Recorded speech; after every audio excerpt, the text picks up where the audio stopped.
Moin! Nach 5 Monaten Wartezeit sind diese beiden Schätzchen vor gut einer Woche hier angekommen. Ich habe sie natürlich direkt aufgebaut und auch im letzten halben Jahr ein bisschen dazu recherchiert, was eigentlich hiermit los ist.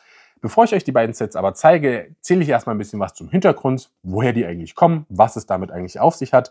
Wie immer gibt es Kapitelmarken unten, wenn euch nur das Review interessiert, springt einfach an die entsprechende Stelle. Im Dezember 2022 veröffentlichte Bricklink den Style Guide und eine Farbpalette. Was steht da drin? Zunächst muss man kurz sagen, für das Bricklink Designer Program muss man in Bricklink Studio bzw. in Studio bauen und auch die Datei abgeben. Dafür kann man eine Teilepalette veröffentlichen. Also quasi vorgegebene Teile, Farben, Elemente, dass man genau weiß, was darf ich benutzen, was darf man nicht benutzen. Für Series 1 bedeutete das, 61 Farben standen zur Verfügung, 118 Teilekategorien, in dem Fall von Bricklink, was in Summe 8872 verschiedene Elemente macht, die man nutzen konnte, davon 309 bedruckt. Man kann, wenn man noch ein bisschen gewöhnlichen Touch geben will, persönlichen Touch geben will, Sticker designen. Lego passt die aber gegebenenfalls nochmal an, dass sie zur Bildsprache der Marke am Ende passen. Und man kann je nach verwendeter Elementezahl am Ende auch Minifiguren in das ganze Set packen. Im Februar 2023, da wurden dann die Ideen eingereicht. 373 Ideen wurden eingereicht. Ich verlinke euch in der Infobox mal meinen Blog, da gibt es ein paar nette Beiträge. Ich habe mir diese ganzen Bricklink-Sachen in letzter Zeit mal ein bisschen vermehrt angeguckt. Wir sind mittlerweile bei Series 6, die gerade letzte Woche auch gestartet hat. Schaut da mal rein, da könnt ihr euch ein paar Infos rausholen, auch was in dem Style Guide alles drinsteht, was es da noch an spannenden Webinaren zu gibt und so. Das ist eigentlich ganz nett, um da mal so einen kleinen Überblick zu kriegen. Zurück zu den Ideen. Nachdem die Ideen eingereicht sind, gibt es eine Community-Phase, eine Voting-Phase, in der man mit 3 Emojis abstimmen kann, ob man die Idee super cool findet, ob man die Idee cool findet oder ob man die Idee gut findet, also nicht so gut findet. 3 Abstufungen, plus, 0, minus eben. Bricklink wertet dieses Voting am Ende aus. Dennoch möchte Bricklink natürlich gucken, dass es eine möglichst breite Produktpalette auf den Markt bringt. Im Durchschnitt sollen die 5 Sets, die pro Runde realisiert werden, beziehungsweise ins Crowdfunding kommen, was noch keine Garantie ist, dass sie realisiert werden, 2500 Elemente enthalten. Gleichzeitig sollen verschiedene Kategorien bespielt werden, also Ideen- oder Set-Kategorien. Davon gibt es insgesamt 11. Und wenn wir uns diesen Graphen angucken, dann hat mit 123 Einreichungen die Kategorie Building, also Gebäude, definitiv die Nase vorn gehabt. Auf dem zweiten Platz, und das ist schon ganz schön viel Abstand, 51 Einreichungen für Medieval bzw. Castle, also Mittelalter, Schlösser, Burgen, all sowas. Wenn wir uns die 373 Ideen einmal angucken, dann kommen wir auf die Durchschnittsidee, wenn wir das ausrechnen. Die hat einen Sticker, 2,75 Minifiguren, 315,01 Teile und 1815,05 Elemente. Für die erste Runde des Bricklink Designer Programms, die 5 Sets betreffend, die im Crowdfunding gelandet sind, bedeutet das 6,6 Sticker, 5,8 Minifiguren, 517,2 Teile und 2520,6 Elemente pro Set, also 20,6 Elemente über dem, was Bricklink sich da mal vorgenommen hat. Durchschnittspreis 207 €. Das zeigt natürlich schon, wie hochpreisig das Ganze durchaus ist. Am 7. Februar diesen Jahres um 17 Uhr deutscher Zeit startete dann das Crowdfunding. Dachte man zumindest. Denn wer kann ahnen, wenn man super exklusive, seltene, super tolle Sets auf den Markt wirft, die dann auch noch stark limitiert sind, dass Leute vielleicht Bock haben, die zu kaufen. Und als Reaktion darauf gingen erstmal die Server in die Knie. Und zwar eine ganz schöne Zeit lang. Es gibt unter anderem in Deutschland ein paar Blogs, zum Beispiel Stonewars, die dann Links zur Verfügung stellen, mit denen man die Sets, ohne über Bricklink zu gehen, direkt zu Lego in den Warenkorb legen kann. Das hat ein bisschen geholfen, denn auch die Lego-Server sind dann irgendwann in die Knie gegangen. Verstehe nicht, es ist technisch kein Problem, sowas, wenn man weiß, dass man sowas machen will, das einfach mal für einen Tag aufzustocken. Wenn wir uns dann angucken, 17:45 Uhr hat sich die ganze Lage schon wieder entspannt gehabt. Das heißt, man hätte nur eine Stunde mehr Serverkapazität buchen müssen. Darauf kommen wir gleich nochmal zu sprechen. Dreiviertelstunde, die Lage entspannt sich, habe ich gerade gesagt. Da waren bereits alle 5 Sets über der 3000er-Marke. Das Funding-Ziel war also erreicht. 7:45, 20:15 Uhr zur Primetime war das Mountain Fortress bereits ausverkauft. Direkt in der Nacht folgten die Imbissbude und die alte Lokhalle dann.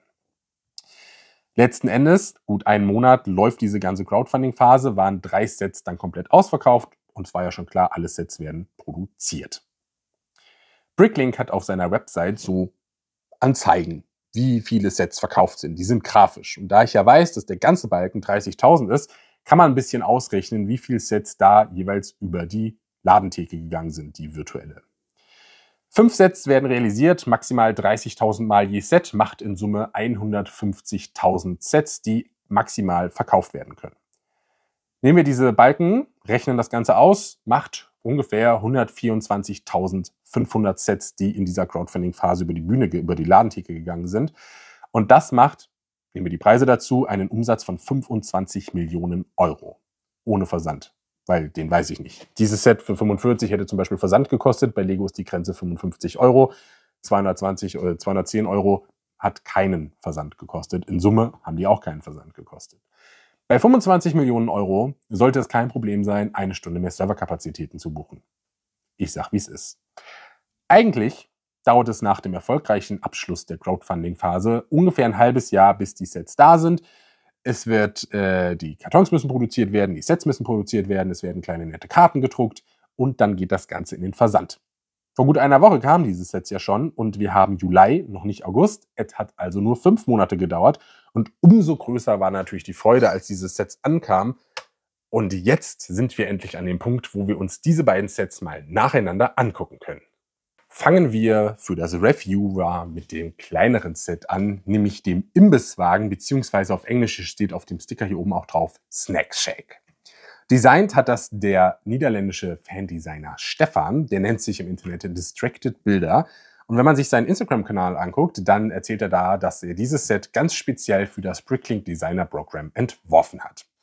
Als das vorgestellt wurde, beziehungsweise auch schon in der Voting-Phase tatsächlich, hat mir das Ganze so ein bisschen 3 Fragezeichen-Vibes gegeben. Ne? So ein amerikanischer Wohnwagen, dann könnte man einen Schrotthaufen drumherum bauen. Und vielleicht habe ich auch zwischendurch mal überlegt, ich bestelle mir das Ding einfach zweimal, baue es einmal so auf, baue es einmal um. Habe ich natürlich letztlich dann nicht gemacht, weil 45 Euro, was das Ganze kostet, sind 45 Euro, die kann man sich dann vielleicht auch ein bisschen sparen. Wir haben 199 Elemente und 539 Teile hier in diesem Teil verbaut. Wir haben 3 Sticker, die auch alle relativ unauffällig platziert sind, 2 Minifiguren und eine Möwe. Warum finde ich das Set jetzt so cool? Naja, zum einen, es sieht total toll aus. Es ist ein Imbisswagen, er passt an den Strand, er ist richtig schön gebaut und er hat ein paar super coole Funktionen. Wir können zum Beispiel hier die Tür aufmachen. Und, das ist schon ganz cool, aber viel cooler ist, wenn wir ihn rumdrehen, dann können wir hier die komplette Rückwand abklappen und dann ist das ganze Set sogar noch bespielbar. Von der Innenausstattung her ist es halt wirklich ein Imbisswagen, der sehr vollgestellt ist. Mit einer Fritteuse, mit einem Kontaktgrill, mit einem Mixer. Wir haben eine Spüle, wir haben einen Kühlschrank und wir haben den Verkaufstresen. Das ist vom Baustil her bei den einzelnen Sachen schon sehr cool gelöst. Ich finde, das sieht richtig, richtig cool aus. Und auch außenrum macht es eigentlich einiges her. Wir haben hier eine Frau mit einem vermeintlichen Fischbrötchen, würde ich sagen. Der Menüaufkleber lässt nicht so wirklich, verrät nicht so wirklich, was das Ganze sein soll. Aber es sind auch hier ganz viele Details. Hier unten ist zum Beispiel, das gucke ich mal, ob ich das irgendwie eingefangen bekomme, unter diesem Steg, auf dem die Frau steht, da ist ein Loch drin und darunter liegt eine 5-Dollar-Münze, weil die jemandem runtergefallen ist und jetzt liegt sie halt im Sand. Das finde ich ja total geil als Detail. Wir haben hier eine Propangasflasche, die ist an den Camper angeschlossen. Wir haben ein kleines Baumhaus. Für 45 Euro auf jeden Fall ein rundum super schönes Set.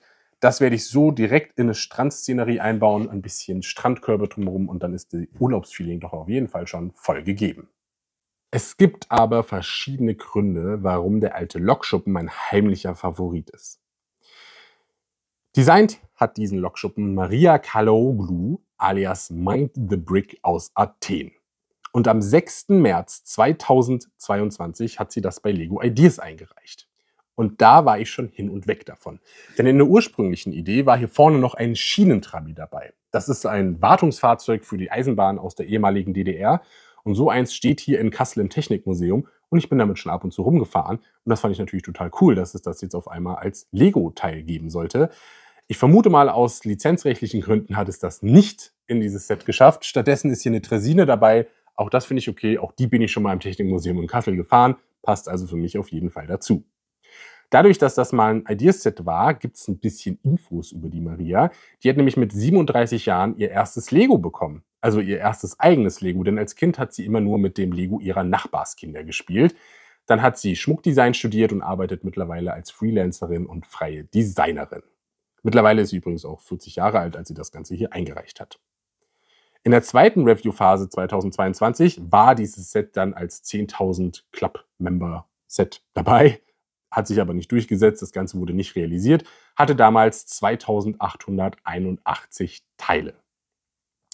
Für das Bricklink Designer Program musste natürlich ein bisschen was umgebaut werden. Es gab noch ein zweites, also den Schienentrabi, und dann gab es noch so ein Schienenmotorrad, die sind beide weggefallen. Für das Bricklink Designer Program haben wir also noch 2.331 Teile aus 591 Elementen.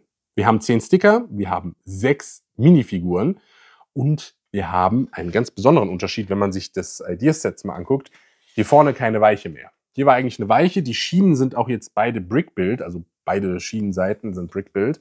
Das heißt, man muss mal gucken, wie man das Ganze dann angeschlossen kriegt irgendwann. Aber die normalen Schienen sind in der Palette von Bricklink eben nicht enthalten. 210 € kostet das ganze Set.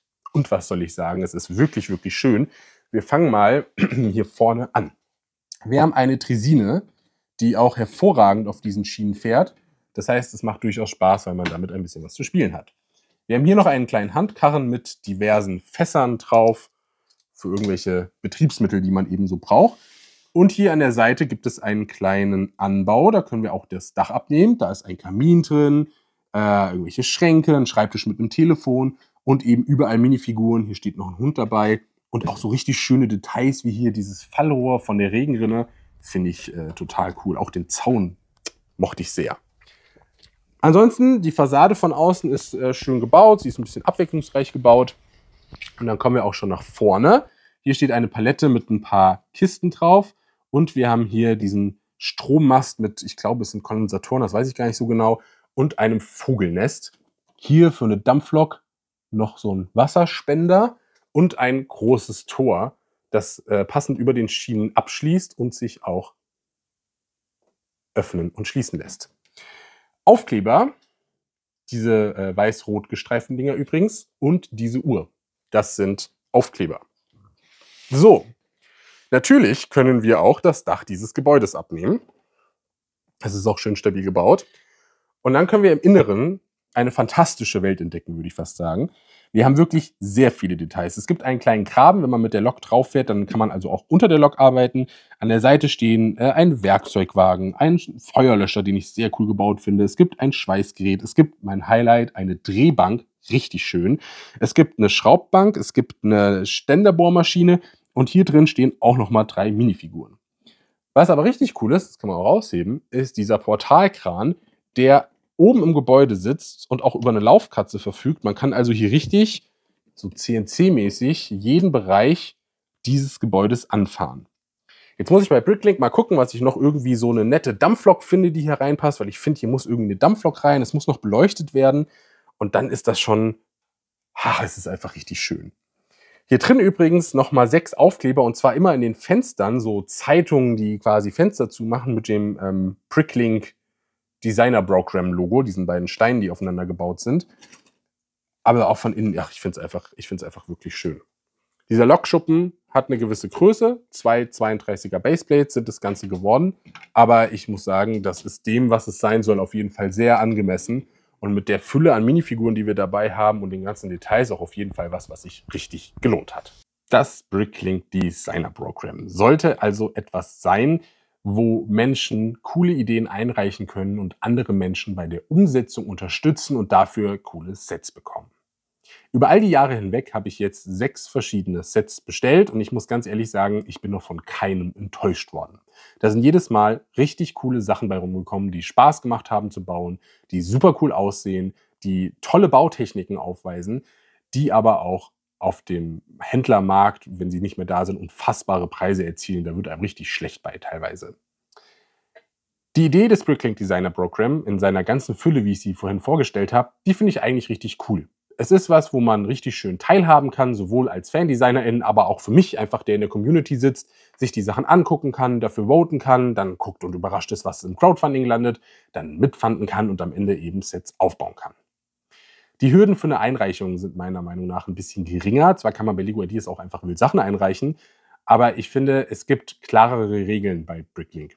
Es gibt einfach diese Palette, es gibt den Style Guide, man hat also schön Vorgaben, wie man das Ganze machen soll und damit ist es dann für die Community am Ende vielleicht auch ein bisschen vergleichbarer, beziehungsweise es hat auch ein paar klarere Regeln einfach. Ich habe das Gefühl, im Vergleich zu Ideas, das ja so ähnlich ist, sind die Sets hier cooler. Und ich vermute dahinter im Grunde zwei schwerwiegende Dinge, nämlich einmal, das hier ist ganz offensichtlich kein Spielzeug und das andere, es gibt keinen Massenmarkt. Diese Sets gibt es 30.000 Mal. Gut, vielleicht gibt es die irgendwie 30.500 Mal, so ein bisschen Ersatz muss man ja produzieren. Die Leute, die daran mitgearbeitet haben, kriegen Belegexemplare und so. Aber die Auflage ist dennoch für Lego-Verhältnisse sehr, sehr klein. Und das macht es natürlich teurer in der Produktion, das ist mir auch irgendwie alles klar. Es gibt hier eine ganz normale Bauschrittunterteilung beispielsweise. Es gibt die Anleitung aber auch eben nur digital. Aber ich glaube trotzdem, dass diese Sets hier einfach cooler sind, weil sie andere Zielgruppen bedienen, nämlich ganz klar an Erwachsene adressiert sind und dadurch einfach auch andere Dinge möglich sind, die man sonst nicht so machen könnte. Was ich eben, ich habe es schon zweimal erwähnt, nicht so cool finde, ist, dass auf dem zweiten Markt dann einfach horrende Preise dafür gehen. Der Witz ist, bei den hier beiden weiß ich es jetzt noch gar nicht, aber dafür, dass die aufgebaut sind, haben die keinen Wertverlust. Also ich habe Sets hier stehen, das Mountain View Observatory zum Beispiel, das hat ja 210 Euro gekostet, das habe ich jetzt aufgebaut, das kriege ich immer noch für 280 los. Das ist einfach vollkommener Irrsinn. Das verstehe ich auch nicht, das finde ich auch nach wie gut wirklich nicht gut. Es gibt aber anscheinend da auch einen kleinen Abwärtstrend, denn die zweite Crowdfunding-Runde, die ist schon durch und man sieht da, dass da deutlich weniger Sets verkauft wurden als in der ersten Runde. Das kann natürlich daran liegen, dass die Designs nicht so gut in der Community angekommen sind. Und dann kauft natürlich auch ein Händler weniger, weil er weiß, er kriegt sie dann im Angang auch nicht mehr so teuer los. Aber das heißt einfach mal abwarten. Wie gesagt, das war jetzt die erste Runde, diese beiden Sets. Die 6. Runde ist gerade gestartet. Wir können uns das Ganze also in ein paar Jahren nochmal angucken und so ein Resümee ziehen. Hat sich das jetzt gelohnt oder hat sich das nicht gelohnt? Ich für meinen Teil finde dieses Projektprogramm total cool. Da fallen total tolle Sachen bei raus. Und es macht auf jeden Fall Spaß, da mit dran zu sein, das mitzukriegen und am Ende super tolle Sets aufzubauen.